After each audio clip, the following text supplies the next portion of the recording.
Hello, people of YouTube. This is Steve Gray. Thank you for watching. Today, we're going to be talking about Jujutsu Kaisen, Season 2, Episode 12. We are about halfway through the season. I believe we're getting 23, 24 episodes. And I'm not sure if we're getting a break. It is a possibility because we're halfway through the season. There'll be a break after this episode. If there is, I will double check that and then get back to you. If there's not, we will continue with the reviews, as we always do. So we kind of start off here with all the assistants, down for the count, and Nanami is not happy about it. Not whatsoever. Yeah, sorry for all the crazy subtitles in here. But basically, Mei is like, you know how I value life by how valuable the person is to me. So basically, she assesses if the person is valuable or not, and then determines if they are worth it. Being that this guy cannot answer her question, ends up killing him. They break the veil. The only veil that actually went down was the one that keeps out sorcerers. So now sorcerers can get in and out as they please. No big deal there. Mission partially completed. They go rescue Ino from falling, and he's alive, but we're good to go. Apparently, this spell is able to mimic the body, or produce the body of a dead person that this grandma produced. And Fuji here, if I'm remembering his name correctly, Fujiguro is the last name. This is Megume's father. He apparently is strong enough that his body completely takes over the body of the person that was trying to essentially steal his abilities. And he is in full control, ends up killing the grandma. So it'll be interesting because Megume will finally be able to interact with his dad at some point. I think that's what this is leading up to.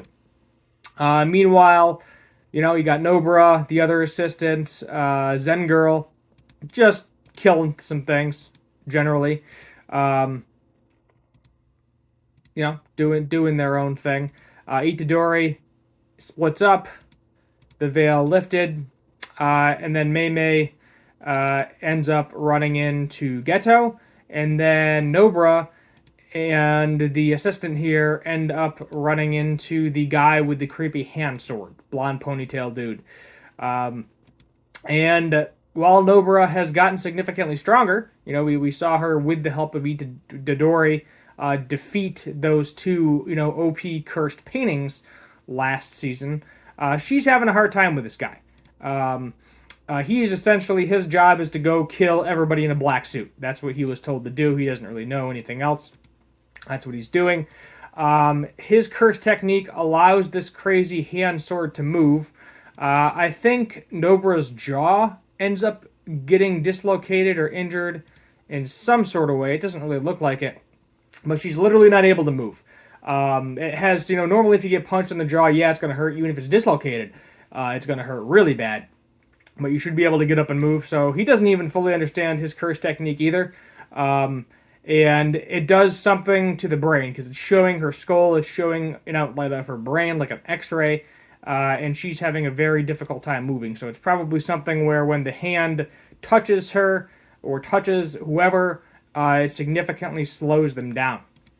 At least that's my guess. So he continues to stab the assistant. Nobara's trying to stop him. At this point, he's just toying with them because Nobara's not winning this. Not going to happen.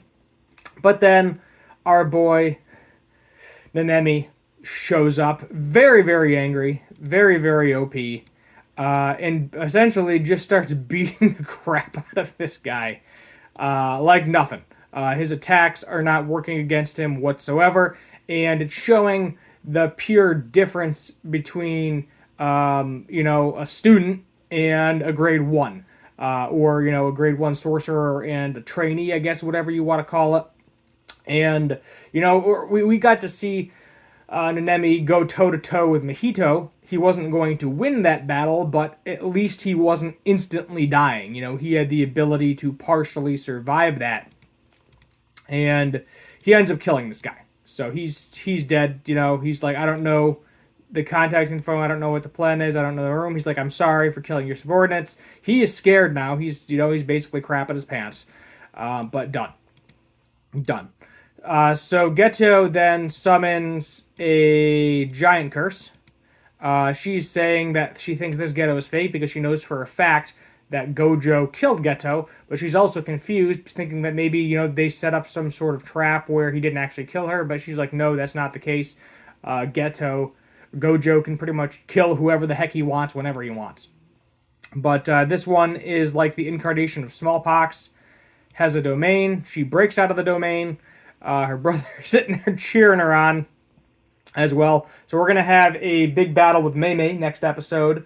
And then we kind of end with the summary of a big battle with... I'm just going to skip through some of this. Basically, Nanami is saying, yeah, stay here. You're not strong enough. This isn't something that... he's basically saying, I'm barely strong enough. You are not strong enough. Itadori runs into the last cursed painting. This guy says, I will avenge my brothers. And we're going to have a big fight between him and Itadori next episode. Nanami is probably going to show up and help Itadori out. That is my guess. At some point along the way. Or he's going to end up helping out Mei. Not really sure how that's going to go down. But we can expect some epic fights. So there was some somewhat fighting this episode. But this was a lot of setup. I think I said the last episode was kind of some setup too. But we got some really good fighting last episode. But this is some more setup for what's going to happen in the future. XL power, they are nothing. Next episode, red scale. We might only, based on the red scale and this guy's curse technique, I feel like we might only be seeing him and Itadori next episode. I'm not really sure. But as I said, I'm hoping we don't get a break. Or at least, we get one more episode to see the epic fight and then get a break, because I feel like the next episode is literally going to be nothing but epic fighting, which I love seeing. You gotta love seeing that. I'm not really sure where Mahito is, or Jogo, because they are both looking for Itadori. And this guy ran into Itadori first, and I am assuming they are all going to gang up on Itadori. At least that's my best guess of what'll happen for next episode. Rating-wise, we'll give this one a 7 out of 10. Not bad, not good. Just, somewhere in between. Not really worth the rewatch. In all honesty, if you're going back through this season and in the future, if you're watching this, you go ahead, skip this episode. It's kind of needed, not really needed, but a little bit of a setup, and we got to see some of Nanami being a badass yet again, and just seeing him compared to other sorcerers. Dr. Stone, Season 3 is also back in action, Season 3 Part 2. That is also released today. I only do one video a day at the maximum, so I will not be releasing them simultaneously. Once in a great while I think I do it, but very rarely. So I'm probably going to push Dr. Stone to Fridays. So schedule-wise, just for reference, you're going to have Jujutsu Kaisen is going to be on Thursday. You're going to have Dr. Stone on Friday. And then you are going to have Spy Family, I believe, on Saturday, I want to say, is when I filmed that. Last Saturday? Yeah, Saturday. So 3 videos are going to be up and running. And then, also, Rick and Morty is coming out, but it comes out late. It releases like 11 o'clock or something on Sunday. So Monday, you'll be getting some sort of Rick and Morty video on Mondays, the day after the episode airs, because I gotta go to bed and get up for work in the morning, so I don't really have time to do that beforehand. So that's probably going to be the schedule. So probably Thursday, Friday, Saturday, Monday. So there'll be 4 videos in total for the future. Those are going to be the 4 shows that we will be doing videos with and reviewing, just for a reference point. So there it is. There you have it. Just wanted to give you an update on the schedule at the end of this video. For those of you that are watching until the very end, thank you for watching. Hit that subscribe button on the way out. And as always, have a good one.